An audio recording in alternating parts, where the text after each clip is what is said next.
E sobre o esvaziamento das assembleias, Chico? Bom, como eles se associaram com o pessoal de extrema-direita que não gosta de assembleia, eles assumiram essa posição. Quer dizer, eles antes que defendiam a mobilização, a ocupação de reitoria, esses professores ocuparam a reitoria. Certo? E como é que eles ocuparam a reitoria? Eles tinham muito menos razão do que os estudantes hoje. Por quê? Eles ocuparam a reitoria por causa de uma burrice que fizeram. A primeira eleição direta de reitor da Bahia, quem fez os regimentos da eleição foram esses professores. Mas só que a disputa entre PT e PCdoB levou eles a fazerem um regimento perigoso. Ou seja, nós lá do Instituto de Física fomos na Assembleia, brigamos para que não se fizesse bate-chapa, não se fizesse votação por nome, fizesse bate-chapa, que nós ganhávamos com uma chapa. E aí todos os 5 da chapa eram nossos. Não havia para onde fugir. Aliás, você vê, eram 6. Todos os 6 da chapa eram nossos. Não tinha como o presidente da República escolher alguém nosso adversário.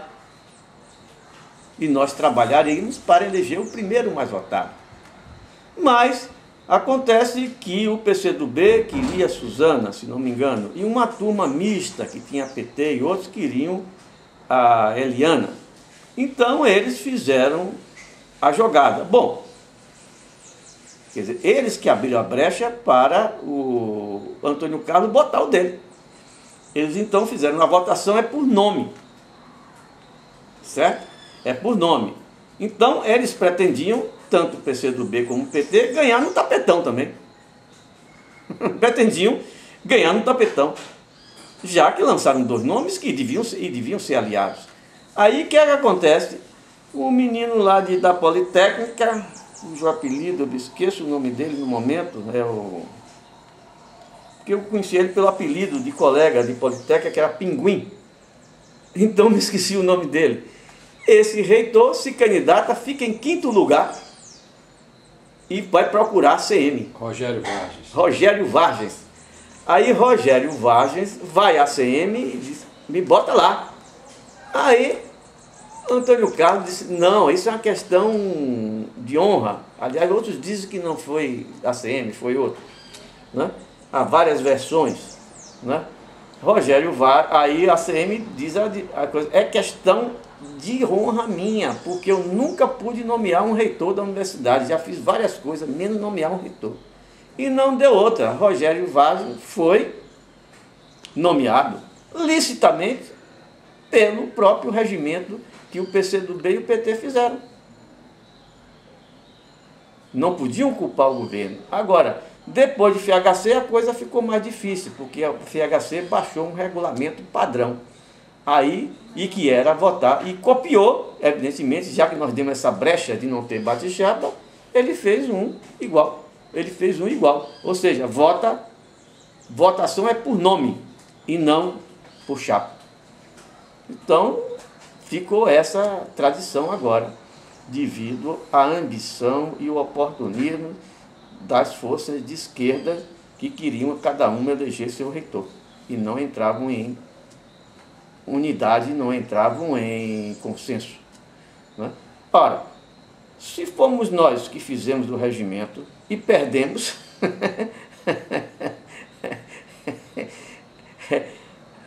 mas o reitor anterior, né, Tabakoff. Germano Tabakoff. Então, Germano Tabakoff facilitou aos professores ocuparem a reitoria. Fez uma aula magna e dessa aula magna todo mundo ficou lá. Aí o Rogério montou-se lá numa repartição pública que fica na Graça, se não me engano, não sei onde foi, e passou a reitorar de lá. Até que os professores viram que não tinha jeito mesmo, saíram da reitoria e ele assumiu, de fato. Né? Surgiu até o boato que ele ia chamar a Polícia Federal, ou tinha chamado a Polícia Federal, mas ele não chamou. Mas Joviniano e Augusto apoiaram Naumar chamar a Polícia Federal. E os rumos da greve agora, professor Francisco? Os rumos da greve agora estão resumidos no ditado que eu disse: quem quer comida de príncipe tem que ter dentes de príncipe. Certo? Ora, o próprio Filgueiras disse que uma greve de educação não traz prejuízo econômico para o governo. Traz até para o país, mas para o governo não. Um governo que quer privatizar o ensino não está nem aí com os prejuízos causados para a educação pública, porque é o que ele quer, privatizar. Então, como ele disse, tem que causar prejuízos políticos para o governo. O mais elementar desse prejuízo seria pedir para não se votar em nenhum partido da base aliada do governo. Ou votar nulo, ou votar em partidos pequenos, partidos nanicos, que não estão na base aliada do governo. Mas eu acho que é pedir demais.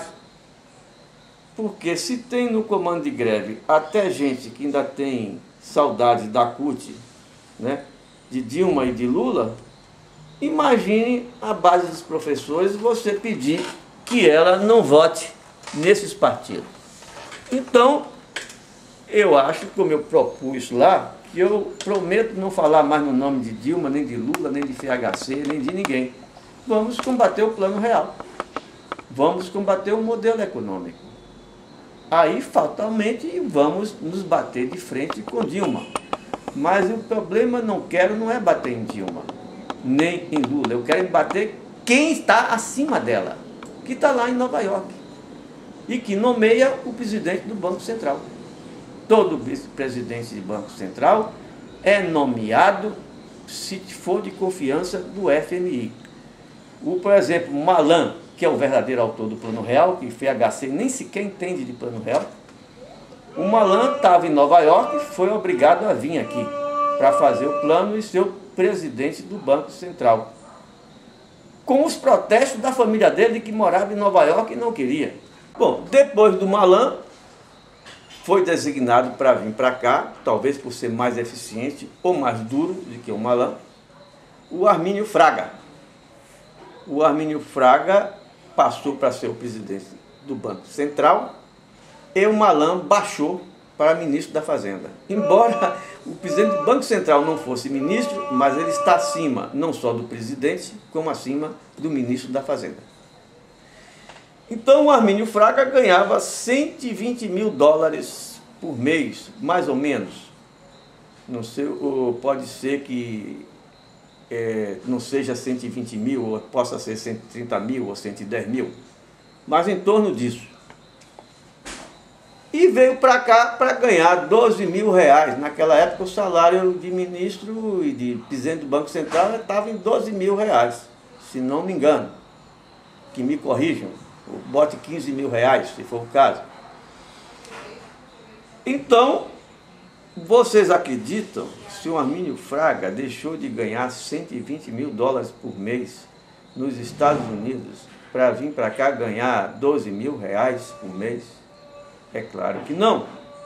Os banqueiros continuaram pagando a ele porque ele estava aqui no Brasil exercendo uma missão dos banqueiros e do FMI.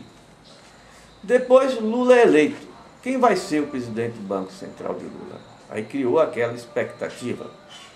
O nosso amigo Cristóvão Buarque, que ainda estava no PT, e foi para o Ministério da Educação, e passou pouco tempo e foi demitido, poucos sabem a razão da demissão dele.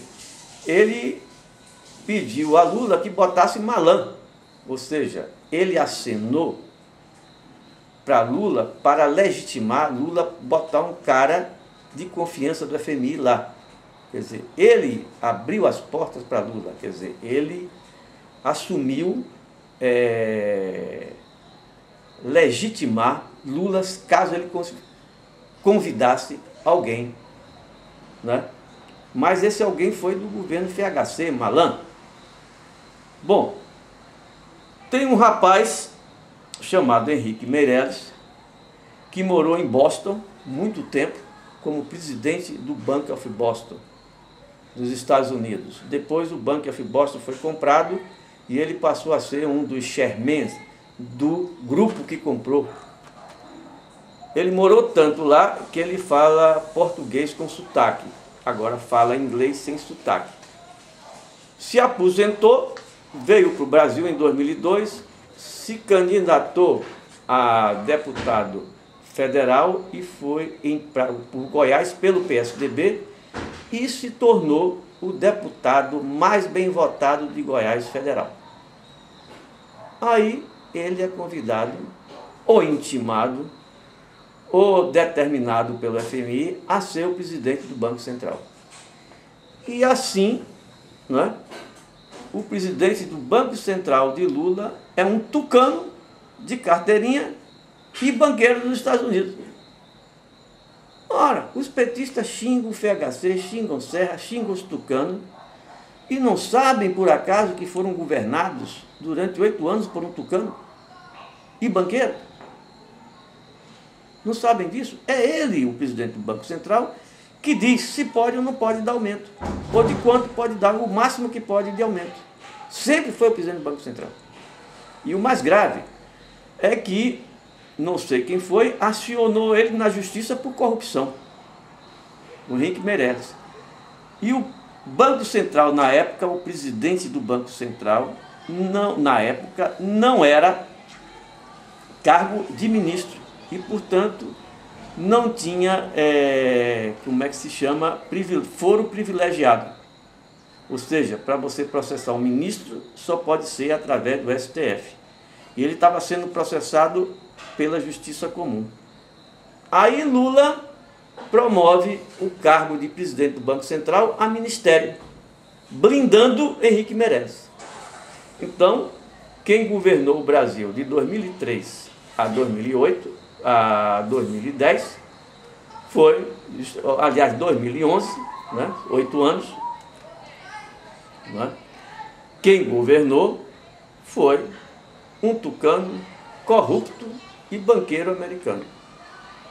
Não foi o PT.